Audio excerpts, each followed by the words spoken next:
Welcome to this explainer. You know, the European banking landscape is notoriously fragmented, but right now, the tectonic plates are finally shifting. Today, we're dissecting a move that completely redefines scale, strategy, and market dominance in Europe. We are looking at a massive transaction from June of 2026 that literally permanently altered the financial playbook. So if you're tracking where capital is flowing and how global institutions are positioning themselves for the next decade, grab your focus. We are going to unpack the architecture of one of Europe's most aggressive strategic banking consolidation moves. 30.6 billion euros. Just let that sink in for a second.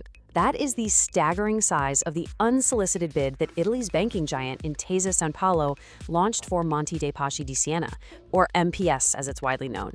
And look, this isn't just your routine acquisition to pick up some extra market share. Actually, scratch that. It's a massive deployment of capital that instantly became one of the most significant banking transactions announced in Europe. Historically, European banks have traded at pretty depressed valuations compared to their American peers, making a bid of this magnitude incredibly rare. When a financial institution puts over 30 billion euros on the table, especially in a hostile or unsolicited maneuver, it forces the entire industry to sit up and take notes. But a number that large naturally forces a really simple, urgent question. Why now? Well, it's not just empire building. The European banking sector is navigating a rapidly shifting interest rate environment.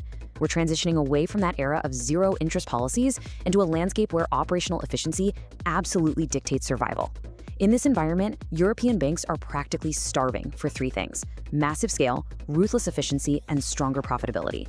Keep in mind, compared to the highly consolidated US market, which is dominated by a few behemoths, Europe has thousands of banks. Intesa is already Italy's largest lender, sure, but this is a calculated strike to reinforce that fortress, strip out regional competition, and establish a dominant presence on the global stage. Okay, let's dive into this and see how a mega deal of this complexity actually functions under the hood. A 30.6 billion euro transaction doesn't just happen with a simple wire transfer, right?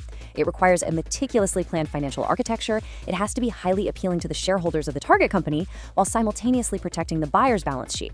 The mechanics of this offer really reveal a masterclass in corporate finance, perfectly balancing the need for an attractive premium with the preservation of Intesa's critical capital reserves.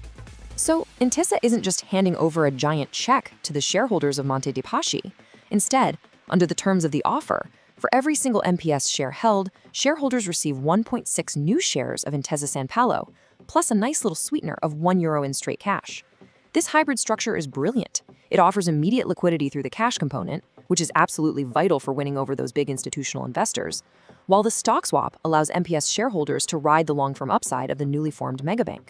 But more importantly for Intesa, leaning heavily on stock rather than pure cash prevents them from draining their Tier 1 capital. That ensures they remain financially robust in the eyes of regulators, even right after the transaction closes. But here is where the deal involves a crucial strategic trim that makes it truly fascinating. It's not a clean swallow of the entire MPS entity.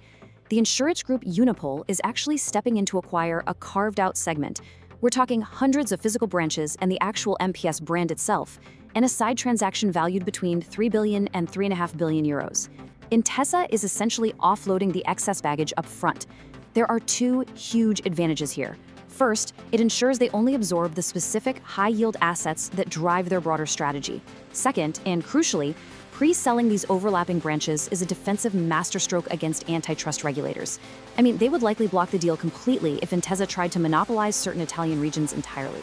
And this brilliantly illustrates exactly why Intesa is willing to endure the immense legal and operational complexity of this merger in the first place. Yes, the upfront integration costs are steep. They're estimated at 2.1 billion euros before tax. Merging IT systems, rebranding, restructuring management, that is phenomenally expensive. But compare that one-time hit to the projected annual pre-tax synergies of 2.9 billion euros. In corporate finance, a payback period of under a year for integration costs is extraordinary. They take a single strategic hit of 2.1 billion to unlock almost 3 billion in recurring savings and efficiencies every single year thereafter. The long-term math for shareholder value is virtually undeniable.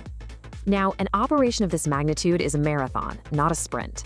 Starting with the massive shock of the unsolicited bid in June 2026, Intesa immediately faces a gauntlet of regulatory approvals from European banking authorities and antitrust watchdogs. If they can clear those significant legal hurdles and secure the necessary shareholder acceptance, the target completion for the transaction is the second half of 2027. But the true finish line, the moment when those massive financial synergies are fully integrated and the new banking engine is running at absolute peak capacity, doesn't hit until 2029. So what does that 2029 promised land actually look like? We've outlined the immediate financial engineering and the grueling timeline, but the ultimate reward reveals the true ambition of Intesa's management. Their forecasts give us a crystal clear picture of what they are actually buying with this enormous 30.6 billion euro deployment. By 2029, this combined institution aims to serve an astonishing base of over 27 million customers. They'll be managing a staggering 1.7 trillion euros in financial assets, and management forecasts suggest the enlarged banking group could generate a net profit exceeding 16 billion euros for that period. We are literally witnessing the creation of a financial titan with a balance sheet that rivals the gross domestic product of entire developed nations. It is a level of scale that effectively builds a massive moat around Intesa's business, making them virtually untouchable by smaller regional competitors. So the crucial point is that this deal doesn't exist in a vacuum, and it matters immensely to anyone holding European assets or tracking global finance. It's a massive indicator of a broader macroeconomic trend that is sweeping the continent. We really have to ask, what are the invisible systemic pressures forcing major financial institutions to hunt for these massive mergers? Why is the entire European banking sector suddenly rushing toward unprecedented consolidation? Well, the systemic drivers pushing this trend basically come down to three brutal realities. First, regulatory compliance is astronomically expensive. The capital requirements in Europe are super strict, and it's far easier to hide those compliance costs inside a massive balance sheet. Second is the digital arms race. Building the banking technology, AI infrastructure, and cybersecurity of the future requires tens of billions in investment. In fact, to put that into perspective, some major global banks now spend more on technology annually than mid-sized countries spend on their entire defense budgets. Crazy, right? And finally, ruthless industry competition. To offer strong returns in Europe right now, you either bulk up or you get eaten. Daniel Rothman, in his reporting for Billionaire Room, captured this dynamic perfectly. He noted, institutions are increasingly using acquisitions rather than organic expansion to strengthen competitive positioning. For investors and market watchers, this is a glaring signal. Deploying substantial capital into mega deals is no longer just one of many options. It is now viewed across boardrooms as the single most effective, reliable path to securing market dominance and guaranteeing long-term shareholder returns. Which leaves us with a pretty profound shift to ponder. Has the era of building a bank customer by customer officially ended? As regulatory burdens multiply and the cost of digital modernization skyrockets to unprecedented levels, Intesa Sanpaolo's 36.6 billion euro move strongly suggests that in today's European market, you just can't organically grow your way to the top anymore. You have to buy it.